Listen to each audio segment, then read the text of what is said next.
Dan respon bangunan terhadap gempa itu adalah dia akan bergoyang.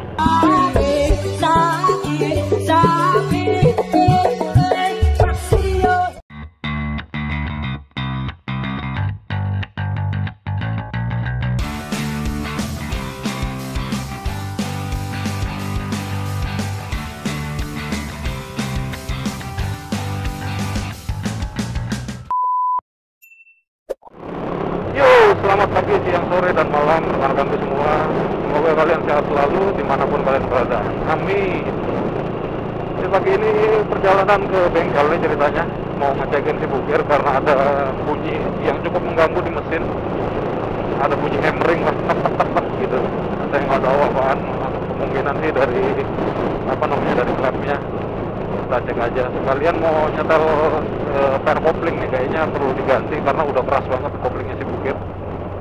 Oke, jadi sambil jalan ke bengkel, saya mau bagi 4 tips untuk membuat atau membangun rumah tinggal sederhana 1 atau 2 lantai tahan gempa. Ya, mudah-mudahan kalau kalian ikutin tips ini, rumah kalian bakal aman-aman aja kalau terkena gempa menengah. Ya, gempa menengah itu kayak yang barusan kejadian di Malang tuh, 6,7 skala Richter. Suhat, ada Pak Polisi itu, Pak Polisinya kalau tiap disuat jaganya di tengah situ sekarang. Jadi kalau yang mau ke kanan tapi ngambil ke kiri langsung udah dituding.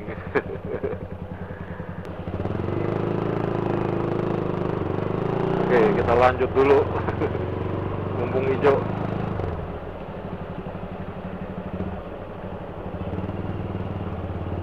Tips yang nomor 1 adalah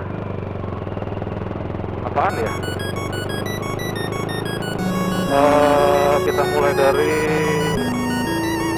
pondasi dulu. Iya, tips yang pertama yang mau saya bagikan adalah pondasi. Untuk pondasi rumah tinggal biasanya kalau 1 lantai cuman menggunakan pondasi pondasi pasangan batu kali. Terus di atasnya nanti pastikan kalian pakai balok sloop dulu ya. Balok sloop itu balok penahan lantai sederhana ya, 15 kali 25, 15 kali 20. Tulangannya juga tulangan sederhana saja, tulangan praktis saja. Yang perlu kalian pasang untuk memastikan dinding kalian nanti ada yang ngikat di bagian bawah. Nah, untuk pondasinya sendiri, kedalaman minimumnya adalah 80 cm kawan-kawan. Itu yang perlu teman-teman perhatikan. Jadi, usahakan pondasi kalian minimum masuk ke dalam tanah sedalam 80 cm minimum. Sebenarnya akan tergantung banget dari lokasi rumah kalian dibangun. Untuk Pulau Jawa sendiri, rata-rata hampir di semua daerah, lapisan permukaan atasnya sudah cukup kuat, sudah cukup keras untuk menahan beban rumah 1 lantai atau 2 lantai. Cuman kalau untuk 2 lantai, kalian sesuaikan lagi.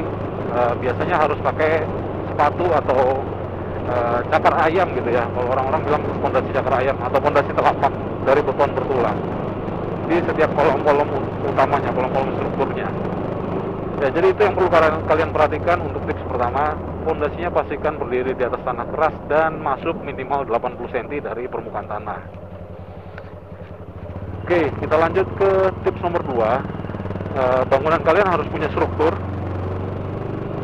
Strukturnya itu bisa beton bertulang atau bisa bangunan struktur baja ya. Cuman kalau untuk bangunan sederhana 1-2 lantai biasanya jarang banget yang menggunakan material baja karena harganya lebih mahal kawan-kawan.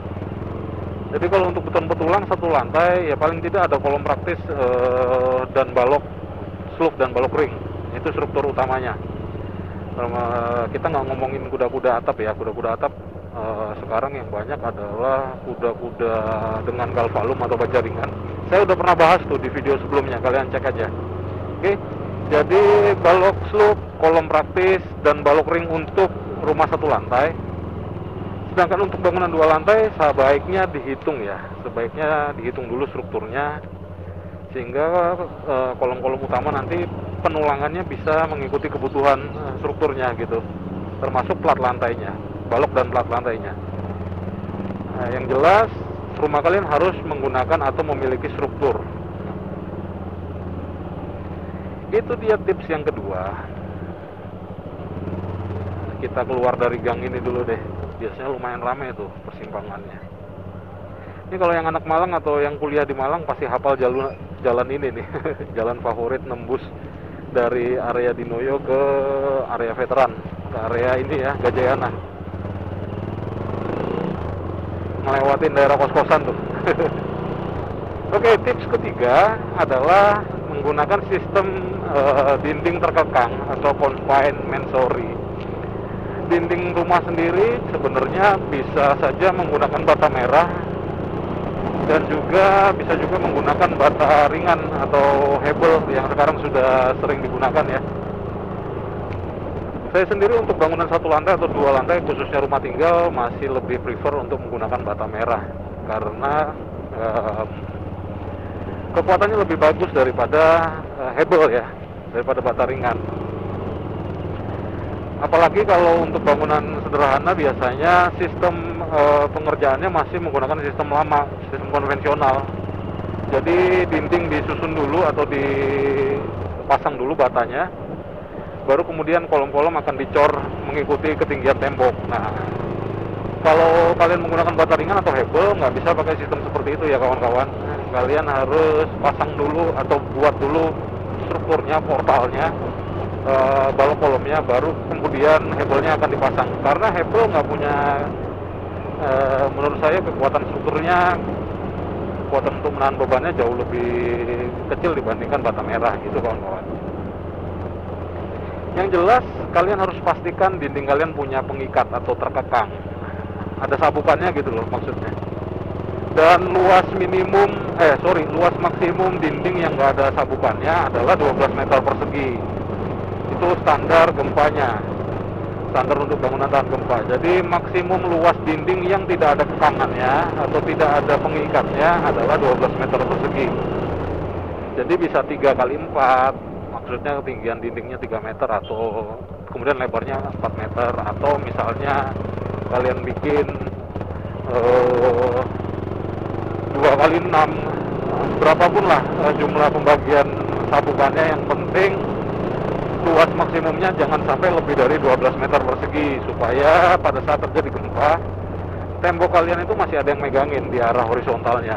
Itu teman-teman ya, itu tips yang nomor berapa tadi? Nomor 3 ya. Ntar saya sambil ini juga dapat chopper custom.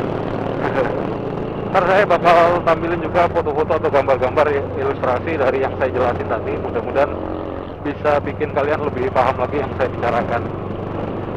Oke, poin yang keempat adalah bentuk bangunannya. Bentuk bangunan yang tahan gempa itu, yang kuat menahan gempa itu adalah bangunan yang simetris. Nah, artinya ya persegi atau persegi panjang, yang penting simetris antara sumbu X dan sumbu Y. Bentuknya tidak terlalu jauh berbeda.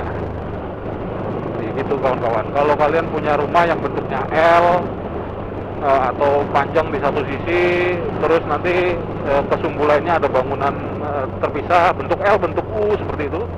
Nah, itu sebenarnya kurang bagus dalam menahan gempa. Kenapa kok gitu?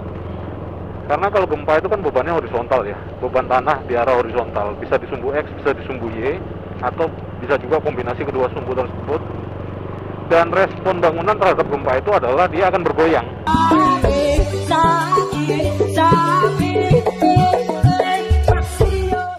Yang jadi problem untuk bangunan yang tidak simetris, akhirnya antar satu segmen bangunan dengan bangunan lainnya goyangannya nggak sama kawan-kawan, goyangannya berbeda. Nah, itu yang bisa membuat kerusakan struktur ketika ada gempa dan goyangan antar segmen bangunan ini nggak bareng. Makanya sebaiknya diusahakan bangunan yang kalian buat atau rumah tinggal yang kalian buat, baik itu 1 lantai atau 2 lantai, diusahakan sesimetris mungkin. Kalau memang bentuk tanahnya unik atau memaksa kita untuk membuat bangunan yang tidak simetris, sebaiknya dilakukan pemisahan struktur atau dilakukan dilatasi struktur. Jadi antar satu segmen bangunan dengan segmen lainnya terpisah strukturnya, tidak menjadi satu. Itu bisa membantu menambah kekuatan bangunan dalam menahan gempa karena nanti walaupun goyangannya berbeda tapi mereka bergerak sendiri-sendiri, jadi nggak saling ganggu gitu kawan-kawan. Nah, itulah 4 tips yang bisa saya bagikan pagi hari ini buat kalian. Siapa tahu kalian lagi bikin rumah atau bikin bangunan, supaya bangunan kalian nanti bisa aman-aman saja pada saat terjadi gempa ya, gempa kecil atau gempa menengah. Nggak perlu khawatir lah artinya. Mudah-mudahan bermanfaat untuk teman-temanku. Klik like kalau memang kalian suka, dislike aja kalau nggak suka. Saya udah nyampe bengkel. Sampai ketemu di video berikutnya. Salam newbie, bye-bye.